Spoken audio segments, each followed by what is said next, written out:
Amy and I tried chemicals and sanders to remove the paint from the 70-year-old ceilings in this house. They were awful. The chemicals didn't work very well and were a hazardous mess.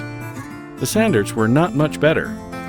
Dust got in our eyes, and even though we used a shop vac, the dust went everywhere else too. So when Amy found that a razor blade scraper and our heat gun worked really well, it was a big relief. It isn't perfect. Knot seemed to stop the razor blade in its tracks. We will still need to do some sanding, but at least we won't be sanding through 70 years of paint.